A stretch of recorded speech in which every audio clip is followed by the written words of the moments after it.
What up? It's the Athletic Hockey Show for April 1st, 2026.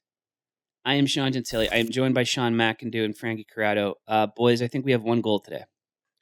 As to get off to a better start than the Ottawa Senators did last night against the Florida Panthers. It was a full night of games. We're going to talk about a few of them.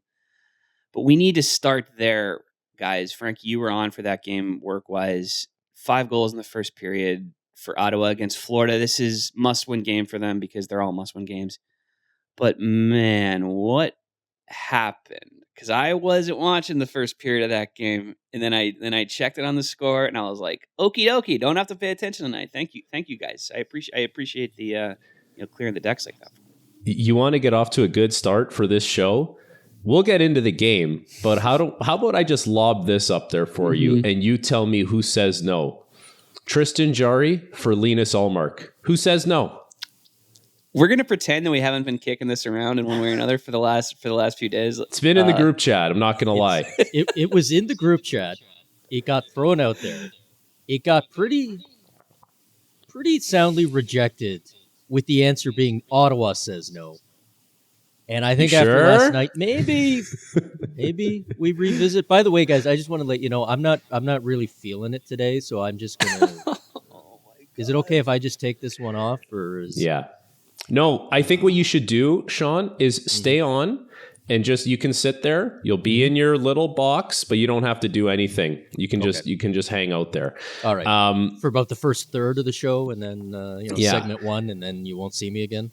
Okay. I think we just need to make something like abundantly clear for everyone who, has been affected by mental health issues, either personally or secondhand. It's a very real thing, and we should never deny that, and we should make sure that we help people when they need the help. With that being said, if you are making yourself available to play, meaning you're on the bench or you're in the net or you're on the ice, that means you're available.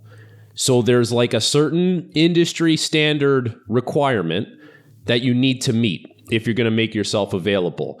If you're not okay and you can't be available, then you have to recuse yourself, and the team will do everything they can to help you out and make sure that you're getting the necessary help that you need.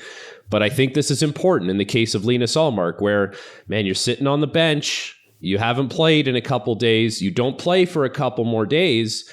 Like, that's where you gotta kind of come to the table. Like, the team has been coming to the table for him a lot. They've done everything they possibly can. And then last night, 8 seconds in, should be mentally and physically refreshed and ready to go, makes a mistake. And it cost them a goal, and it only got worse from there for him, for the team, and they never had a chance of winning that game. And it was a night where Detroit lost, Columbus lost. Yep. Like there was opportunity, and they didn't grab a hold of that opportunity. Now, that keeps them alive a little bit, but you could have made some ground up there, and you weren't able to. It was 5 goals on 16 shots for Ullmark. Including that one a couple seconds into the game. There was also another segment where he allowed 2 and 34.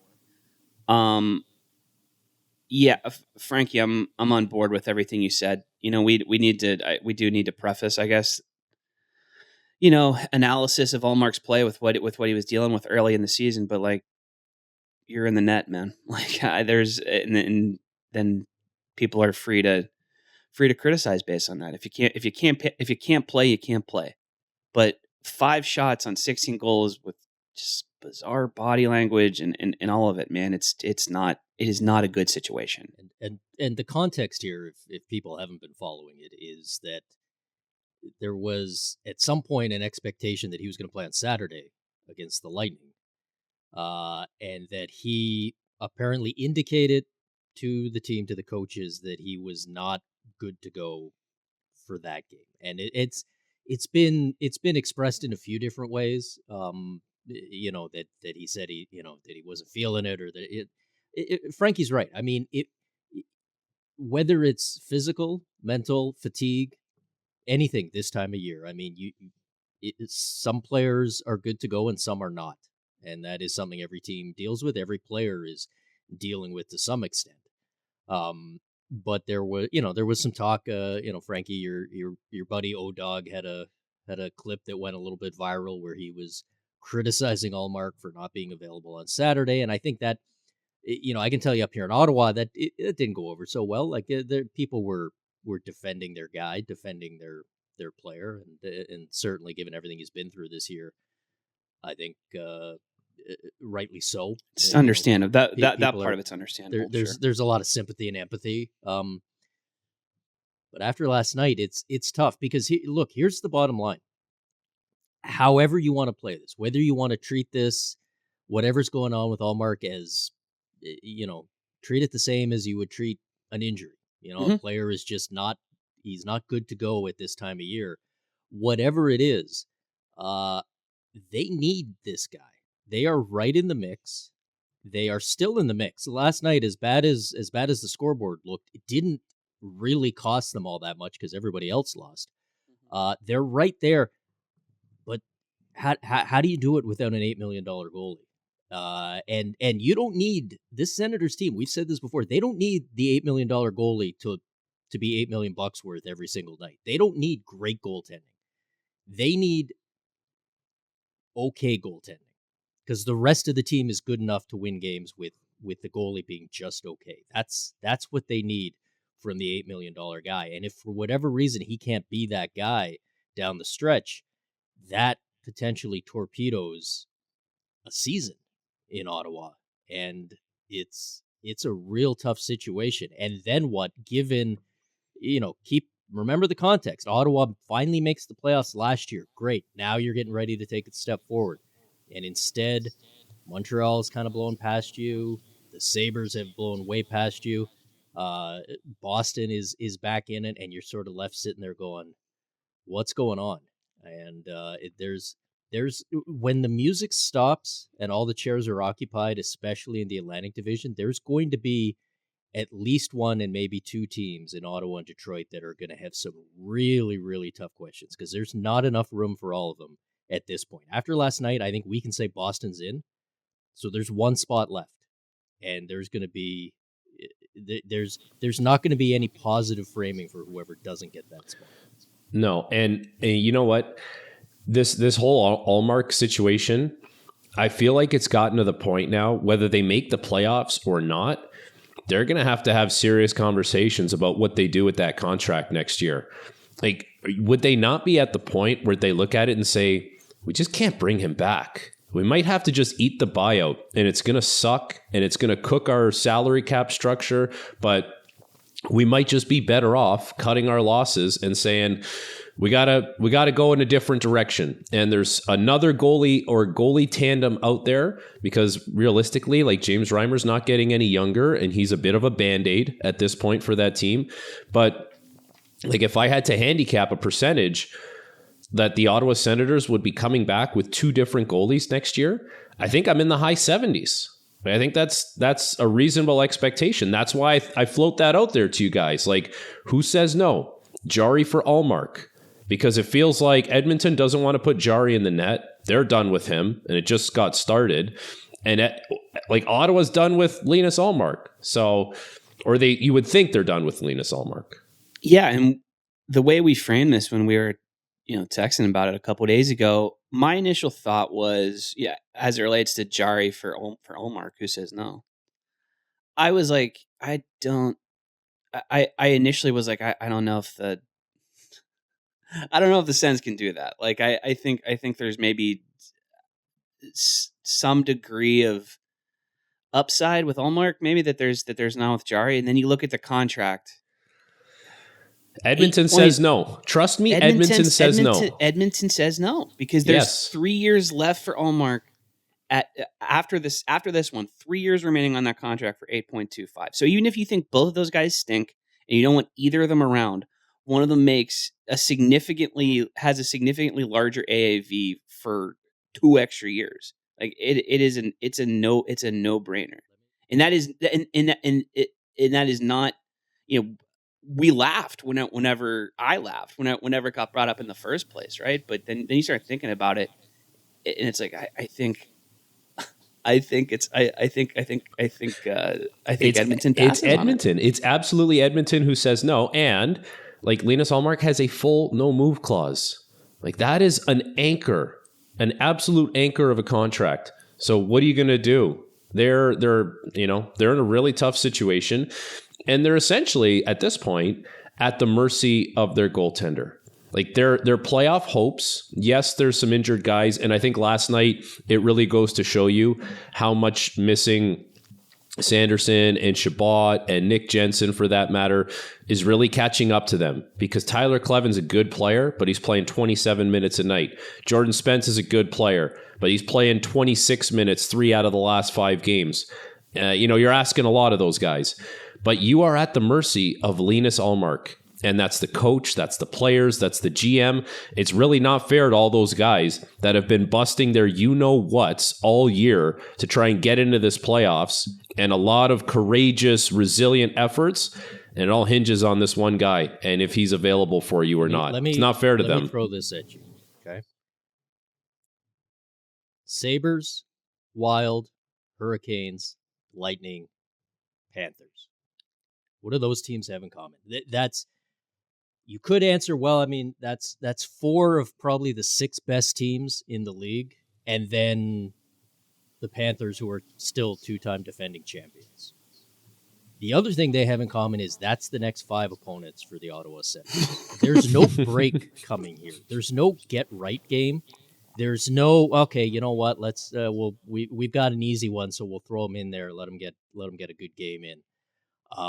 Now, all those games are at home, so that's the plus side. But this Senators team, this is the make or break stretch, and it's very tough. And there's no room for error. I mean, they probably need minimum 5 points, I would say, out of those next 4 games. Probably 6 out of the 10, and that's assuming that nobody else around you gets red hot. Which is maybe a good assumption based on what we've seen recently. Yes, that's the big variable, right? Yeah. We've mentioned it, and it's also why last night hurts, because playoff odds just dropped from Dom. He's got him at 50%, basically same as Columbus.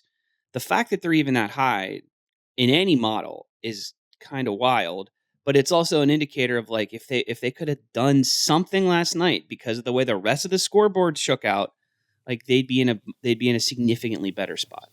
Yeah, and like Detroit loses, and you just brought up Ottawa's schedule. Have you seen who Detroit is going to play coming up to finish the season? They're going to have Philly twice. Don't blink now, but the Philadelphia Flyers, like, they're on fire. And they've kind of arrived into this picture for the playoffs very quietly. They've got the Flyers twice. They've got the Blue Jackets once. And they could beat up on the Rangers potentially on Saturday. And they're going to finish with a Florida swing.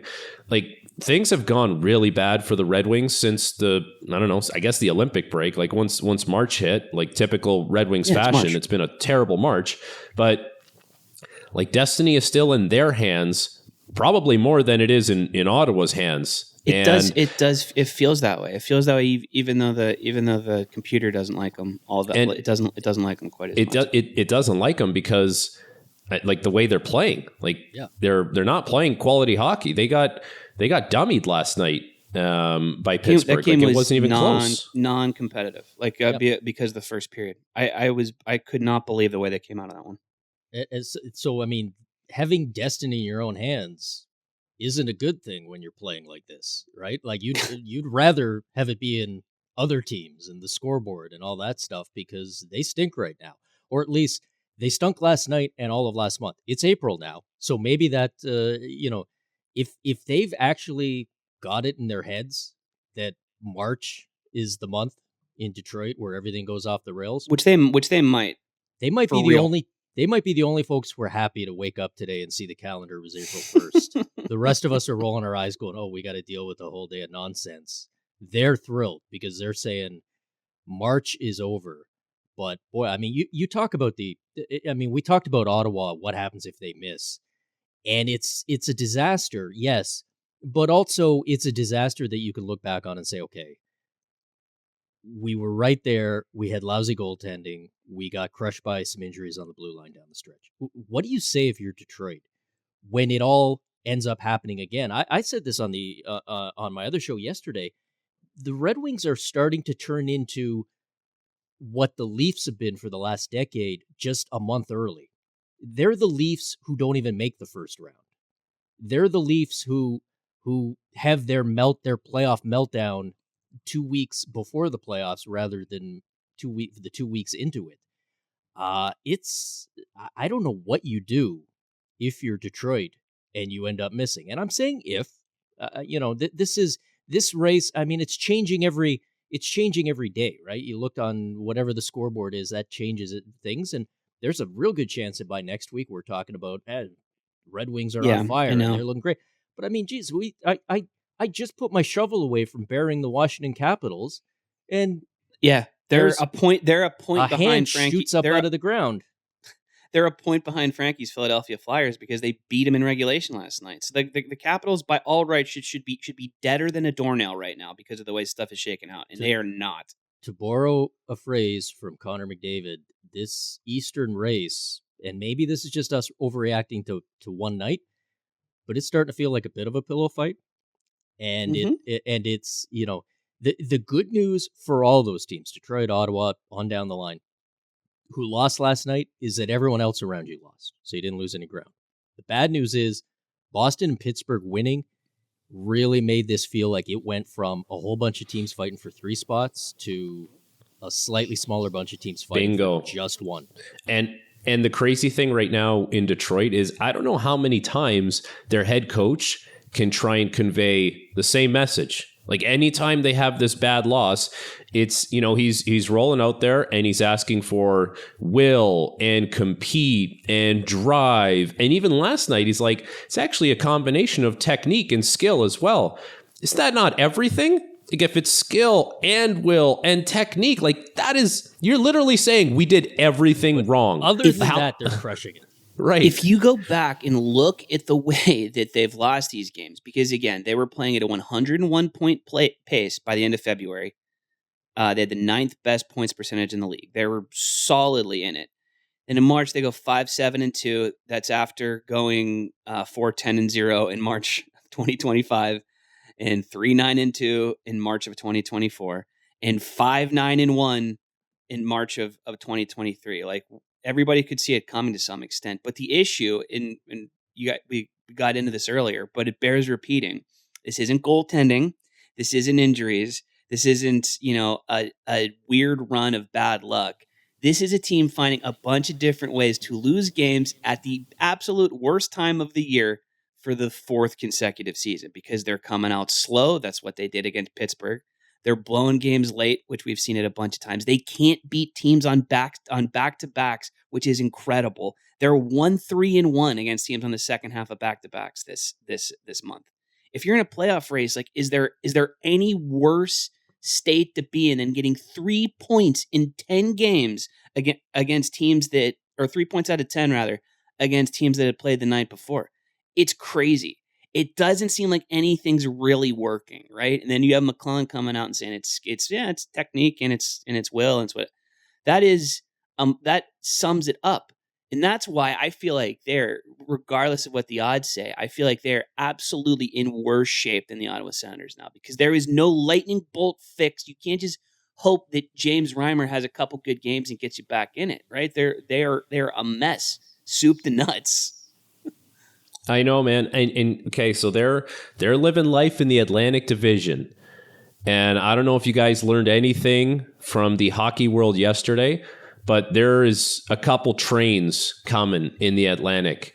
And it's the Buffalo Sabres, who have won 2 in a row, and the Montreal Canadiens, who have won 6 in a row, all in regulation. We don't talk about them anymore. They're in pretty cushy spots. But like, I guess if you're taking a scope of that division, well, here we go. Tampa, really good. Buffalo, really good, not going anywhere. Montreal, really good, not going anywhere. Ottawa's a goalie away. And then you think about Detroit. Well, first of all, Boston bounced back in a big way. Like, where does that leave Detroit in the future? And how much how much different can it look next year if they do miss the playoffs? And by the way, you just listed all the teams ahead of them. Look in the rearview mirror. Yes! The Florida Panthers aren't going to be doing this for years. Forgot about them. They're back next year. They're all You really rested wanna and they're count going to on be them? back. Being, missing the playoffs again next year? No way. Healthy Barkov, forget it. Full season worth of charging the batteries for next year. Like, Barkov on a line with Gavin McKenna. Like, it's not. It's not going to happen. son of a bitch. Meanwhile, just so everybody knows, Buffalo Sabres wake up in first place today by 2 points. Tampa Bay. And we're talking about playoff races, so we're not talking a ton about Montreal Tampa, but I'll take that first round series. Let's go. I'll take that after last night, with all the history and everything here. Yeah, let's go ahead and do that. That'd be plenty fun. Unless Montreal wants to run the table and finish first and give us Buffalo Tampa, take that too. You know what? You up to you, Buffalo Tampa, Montreal Canadiens, but I think either one of those would be pretty good. Frankie, what's your pick? What do you want in the Atlantic Division first round? I don't care because we don't do the games. To be honest with you, like that's my opinion is very self-serving. Selfish guy here, not a team player. Yeah, I know. I like the Montreal Tampa thing just because of the Marty St. Louis storyline. Like he's right in the middle of it. I think it's really cool. That you should pick that one just to get your buddy here potentially on the road from Montreal Tampa. I think there's a chance. I think there's a chance that would be a work assignment for me. So fingers crossed. I like that for you. All right, boys. Good first segment. We're going to come back and talk about our favorite topic, the Toronto mess. Keith Pelley, Brad Treliving, coming up next with two guys who have a certain degree of fondness for the Toronto Maple Leafs. Stick around. All right, boys. We're back. In Toronto yesterday, we had a Keith Pelley press conference where he's talking about the search for people to replace Brad Treliving, some kind of postmortem on the firing there. Pelley spoke yesterday. One word comes to mind when we talk about the presser there. I think it was weird. I think that was a weird showing by Keith Pelley yesterday, talking about data-driven decisions, which is fine, but that. That's the poll quote, I guess. But it was mixed in with a bunch of other corporate goo-goo, and then just the vibes were off. So McIndoe, let's just start there. What are you thinking when you're watching that man speak yesterday?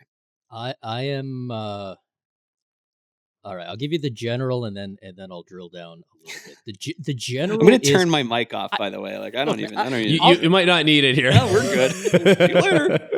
I'll say this first of all to all the other fan bases. Welcome to the Keith Pelley experience, because that's a name that's been known in Toronto now for a little bit. But if you're outside of that market, if you're outside of that fan base, you probably heard it once or twice. You kind of heard it when Brendan Shanahan got let go, but. You haven't been super familiar with him.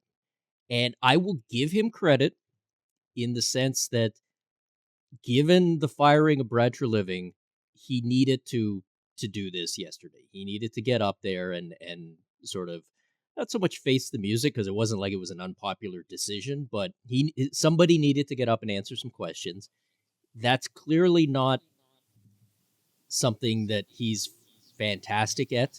And I would assume that he probably is aware of that, and he's not looking to be the face of the franchise, but for now, he kind of is. And so he got up there and he did his job, and that's fine.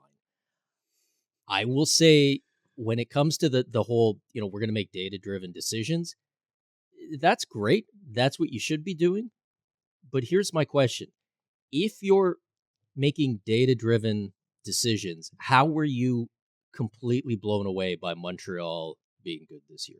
How were you completely blown away by the Buffalo Sabres being good? A team that the analytics said was maybe a little bit undervalued coming into this year. Nobody thought first place in the Eastern Conference. So, I mean, yes, that in that sense, it's a surprise. Speak for yourself. How were you shocked by the Buffalo Sabres it being a playoff team this year? And there's been this talk in Toronto, some of it from Keith Pelley himself, that this team is still pretty good. They just had some injuries. There was the condensed schedule, had some bad luck. The goaltending obviously took a bit of a drop. None of that squares with being a data-driven organization, which tells me that one of a few things is going on. Either A, this focus on data is something new, in which case, what were you doing for the last year? Or it's just not true, and they're not doing things based on data, and he's just saying something that he knows the audience wants to hear. Or, and this is the one, as a Leafs fan, that really scares me, that Keith Pelley is one of those guys who loves the data as long as the data tells him what he wants to hear. And he's now got people feeding him, people who have figured out that if you want to stick around, you've got to tell the boss what he wants to hear. And I've been in that situation. I think a lot of people have been in that situation to some degree, where it's like the boss comes in and says, hey, I'm a straight shooter, open door, all of this stuff. But you very quickly figure out that that policy only applies as long as you're patting them on the head and telling them that everything's great. And I have seen that situation a few times. I have never seen it work. I have never seen it turn into success.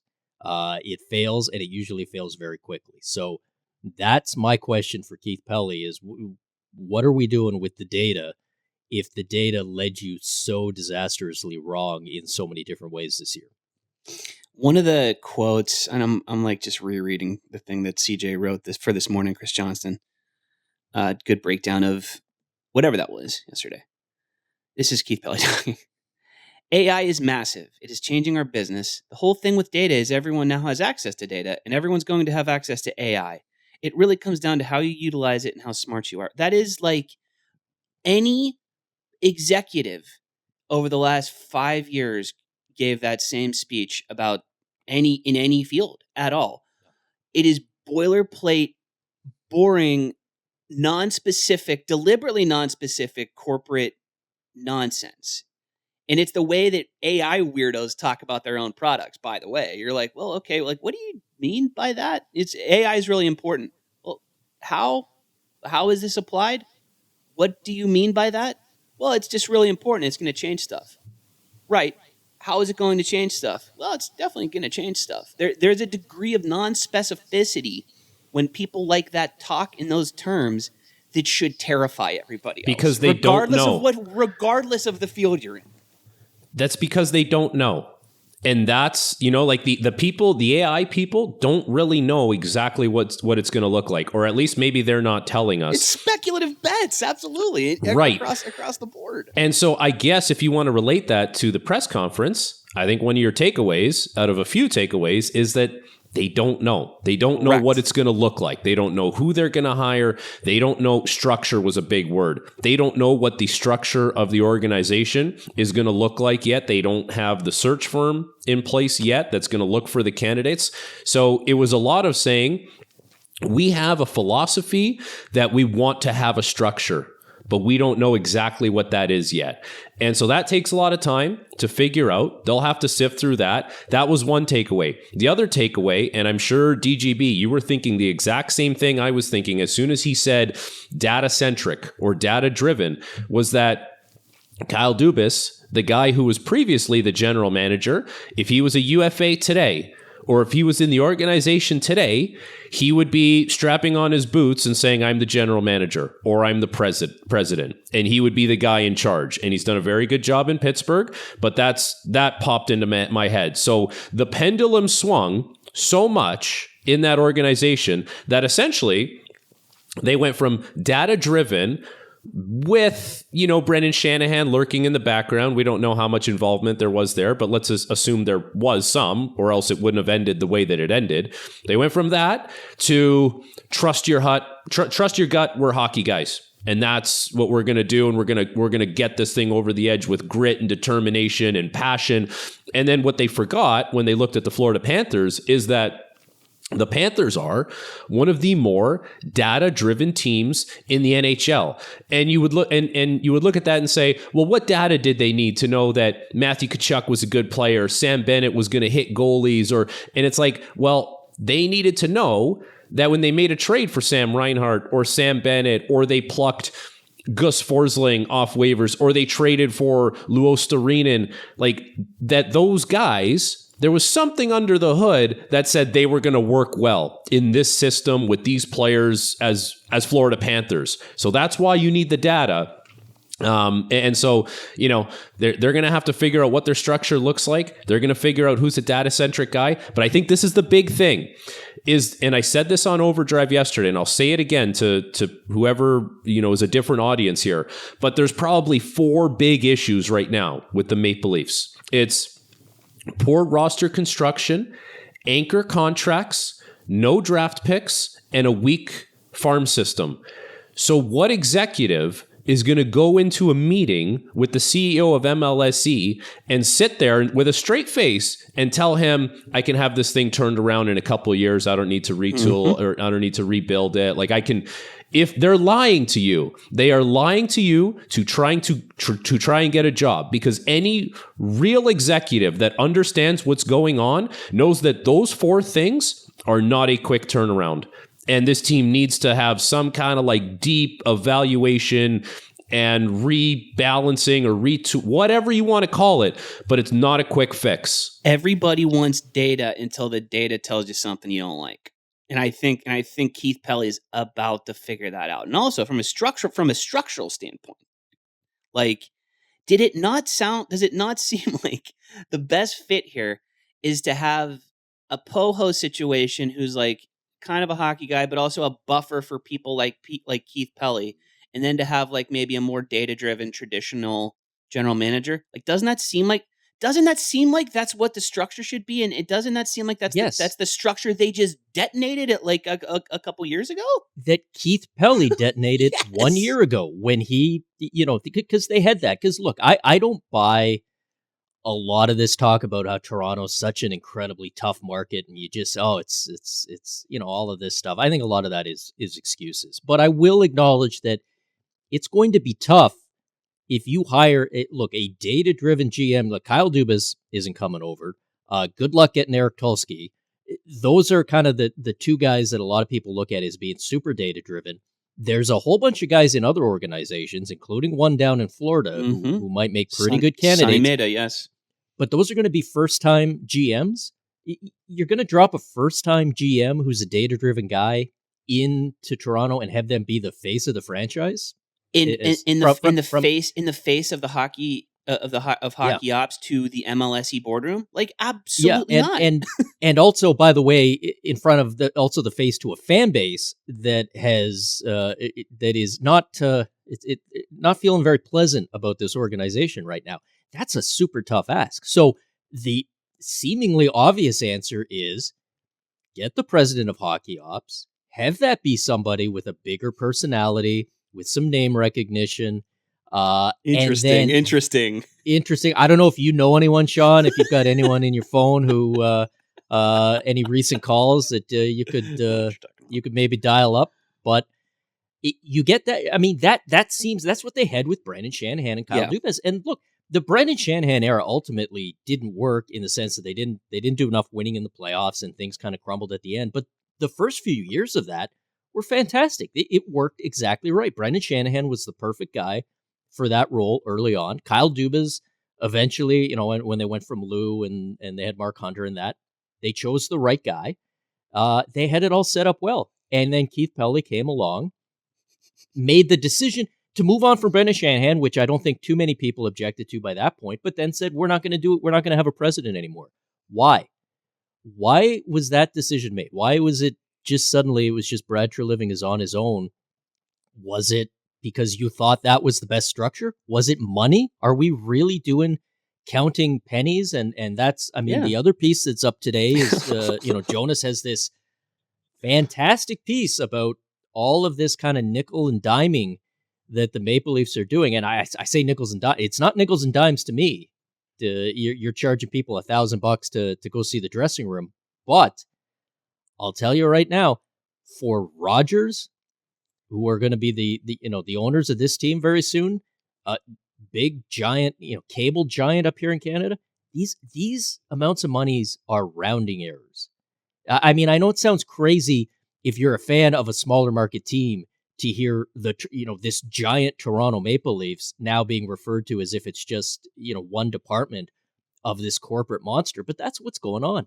It's a rounding error. And if Keith Pelley is really focused on saving money, making a little bit more money here and there, I've got news for you. Here's the thing that is changing in Toronto. We are used to, I'm saying being Leaf fans, we're used to not really loving the ownership.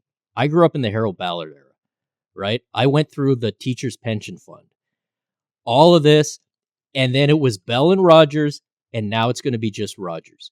What's different about just Rogers? I'll tell you right now, we all hated Harold Ballard. Harold Ballard's job was owning the Maple Leafs. He didn't have a bunch of other businesses that we could take our frustration out on. Pension plan? What am I going to? I'm going to boycott a pension plan? I'm not going to do that. Bell and Rogers together? I mean, they own everything in Canada. Now it's going to be one company with their name on this. And if the perception is that they're holding back the Toronto Maple Leafs, this franchise that is so important to so many people in this country, over nickels and dimes and rounding errors on the bottom line, look out. If you're a board member of Rogers, if you're way up high in that chain and you're not seeing this train coming, you're not paying attention. Here we go again with the train. You know what? I get look at the data. Look at the data references today. I get what you're saying, and you're not wrong. Absolutely not wrong. But do we honestly believe that pick your big companies in Canada, all the banks, the insurance companies, hey, you guys have like 8 or 10 companies up there, right? We're getting up there. We almost have a dozen companies in Canada now. Are they going to stop? Are they going to stop purchasing suites and season tickets at Scotiabank Arena? I don't know. I doubt it. It's the center of all the corporate stuff. So they're still going to show up. What's going to happen is what is going to happen if I, as a Leaf fan, am sitting there and our stupid ownership is doing this and that again, and for the first time in 40 or 50 years, when I want to have my little temper tantrum, instead of throwing a remote at my TV or punching a wall, I can make a phone call and say, you know what? Switch my cable over to a competitor. Uh-oh. Now I've actually got something I can do. And I'm telling you, if this goes the way it could go, there's going to be a couple of years from now, there's going to be executives in Rogers going, why have we lost such a big chunk? Oh, right, because we put a guy in charge of the Maple Leafs and told him to nickel and dime everything. They can't do it, man. It can't be an option for them. Nickel and diming can't be an option for them. And I think you have to go back and you have to have the Tim Lewicki model, where it was by all means necessary and all expenditures necessary. You need to do whatever we need to do to win. So that means, okay, let's hire Brendan Shanahan. Well, Shanny, you don't have any NHL team front office experience. So here's what you do. Go out and get the best general manager and pay him a ton of money. So go get Lou Lamoriello. Okay. After that, let's go and get the best head coach we can possibly get and pay him whatever he wants. And we went out and we got Mike Babcock. And then after that, or not after that, but before that, get us the brightest young mind that we can groom to run this team at some point. So you get Kyle Dubas and you pay him a lot of money. And I think that is what needs to happen here in Toronto. It's spend however much we need to spend, get whoever we possibly need to get, and by all means necessary, we're going to try and win. Did it work? No, clearly. They're trying to pick up the pieces right now. But I think if I was having my pick at this thing, like we're going to hear all the candidates come out now and who's going to be the president, who's going to be the GM, who's being interviewed, who's available, who's not. This would be my pick. I would have Mike Gillis as the president, and I would have Brandon Pridham as the general manager. Yep. And I would surround him with some hockey people, and I think that satisfies a lot of things that we're talking about. A president who has been through the ringer, one win away from a Stanley Cup, having to deal with what he had to deal with in Vancouver, ownership on down, and then a GM who's data-driven, who's very well liked and highly regarded within the organization and externally, and knows the organization. He doesn't have to come in and learn about it on the fly. He's seen it all happen with both regimes now. And then you could have your hockey people around him. That would be my choice if I was doing this thing. And then the last thing there, because you're right, they nailed all of this at the start of the Shanahan era, but then there was one more step, which is once you've got all that in place, empower everyone and be willing to make tough decisions and tough adjustments when you need to. And that's what ended up ultimately causing the failure of the Shanahan era was they got paralyzed. They couldn't make a tough decision. They kicked the can down the road every time, whether it was Sheldon Keefe losing every year in the playoffs. Do we make a coaching change? Let's give him one more year. Do we move on from Mitch Marner before the no move kicks in? No, you know what? I'm sure that'll work itself out. Even Brendan Shanahan himself, they waited until his contract expired to move on from him. They just couldn't seem to make a tough decision. And I think that can be a personality thing, whether it was Shanahan or whoever else, but it's also an organizational thing. People have got to feel empowered to make the tough call. It can't be, I've got to run everything by a committee. It can't be, I've got to talk to the board. Okay, I want to make this trade, but I got to talk to Keith Pelley, and then Keith Pelley's got to talk to the board of Rogers, and we got to have this whole situation. So we'll get back to you in a week. That doesn't work. And that's, Mike Gillis, I'm sort of on the fence a little bit about that name being out there, but our colleague Thomas Drance had an interesting point where he said part of the reason that Mike Gillis has not resurfaced somewhere is that he is a guy who, when he goes into an interview, he doesn't sugarcoat it. And he doesn't sit there and act like the CEO or the owner or whoever he's talking to is as smart as him when it comes to hockey. He sits down and says, I'm going to run things the way I run them. You're going to let me do it and get out of the way. These are the problems you have. Like, let me fix them. And then and get out of my way. And if that isn't acceptable, then don't hire me. And people don't hire him. But that's the sort of guy that they need. But is that going to fly at Rogers, where you've got all of these guys in suits who want to feel like cool sports guys, and they kind of feel in the back that I've had a lot of success in the business world. I'm a pretty smart guy. I probably know as much as these guys. I probably have some insights into roster construction that they'd really like to hear. And it's just, they're playing make-believe. Are you going to torpedo the short-term and long-term chances of this hallowed, beloved sports franchise just so that a dozen guys in suits can LARP around playing fantasy hockey, feeling like big shots? Yeah, yes. Maybe they will. They might do exactly that if they get this hire wrong. This is the hockey version of David Zaslav, like being in charge of, HBO Max and stuff. That's shorthand for 15 people out there, but that's what's happening here. Okay. You guys have anything else? That was like the easiest segment of my life. Good God.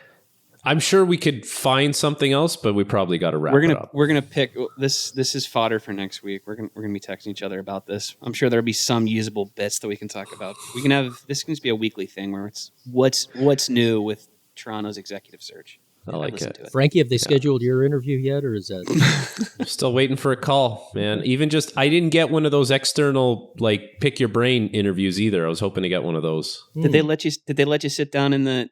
Did they make you pay $1,000 to sit down in the locker room and eat Wagyu? Or No. But there is alumni involved in that, so maybe I could, kind of chaperone some people. I would love to, honestly. William Nylander's locker.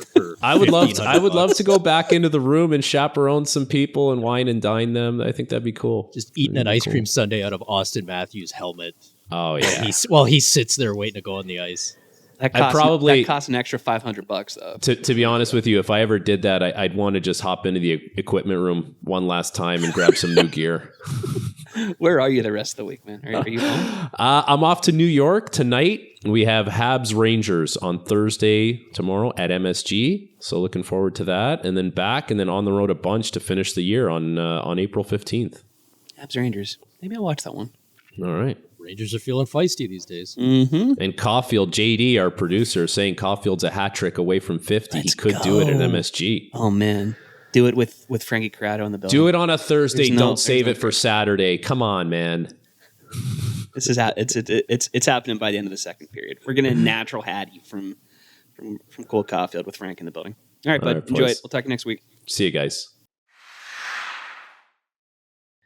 All right, there goes Frankie McIndoe. What have we learned? What have we learned, Sean? I'll give you two things I learned, both related back to the Leafs. In the last segment, I learned that when Keith Pelley was talking about AI, he was not just talking about bringing back Al Iafrate. That's kind of what I had assumed. That's part of what he was talking about. One of the AI mentioned was about Al Iafrate. The other 15 weren't. Alex Iafallo is to Toronto. Alex Inigas. Book it. E5. I learned, and again, I learned that while it was a tough week to be Brad Treliving, it was a pretty good week to be anyone else in a front office around the league who might be attractive to the Maple Leafs, because there is now suddenly a big hunter out there looking to hire some folks. And if you need an extension, today's a pretty good day to go have a meeting with the owner. And I'm not even saying you walk into the owner's office and you say, I want a raise, I want an extension. I'm just saying walk in, just have a little conversation, and then have your buddy with the 416 area code call you up on your phone. And just make sure he sees that 416 coming. Yeah. Oh, I got to. Hello? Oh, yeah. Yeah, I did hear about that. Interesting. Jim Nill, who, you're talking about a big name GM. If the Leafs were so inclined, he'd be just about the biggest of a ball. Coincidentally, signs an extension the very same day. No. He didn't sign it. That was done already. They had that finished, and it was in a drawer, and they just magically opened the drawer and remembered that it was there when Keith Pelley's up there, talking about what an large language models or whatever. What an interesting coincidence. But yeah, if you're out there and you're looking for a little bump pay, maybe a few extra vacation days, maybe you're thinking might be fun to have a foosball table in the office, now's not a bad day. Just pretend that Keith Pelley is calling you up, and you can probably squeeze a little bit from the current boss, and then not go to Toronto, which I think is called living the dream for 31 front offices around the league. Lots of front office members talking to their bosses today and saying, I'm feeling pretty data driven. I woke up today and I was thinking about data more than I ever have before. I got up, I was, waiting for the subway, and I did see the train coming. I'm pretty good at seeing trains coming. Don't you agree? Oh my God. Dude, we got a goalie fight. That's what I learned. I learned something specific about one of those guys that was in the fight. Igor Shesterkin versus Jacob Markström last night. Mm-hmm. Don't think I knew that Shesterkin had that club in his bag. He kind of fed it to Markström. He started it. He was in the mix with Paul Cotter, I think, on the Devils, which is what set off Markström. Markström comes down, looks for some smoke, and Shesterkin gives it to him. That was unexpected. Some of the best advice that I ever got was, I had somebody tell me once, they said, if you're ever in a situation where you might be in a fight, you've got to very quickly figure out, does this other guy know how to fight?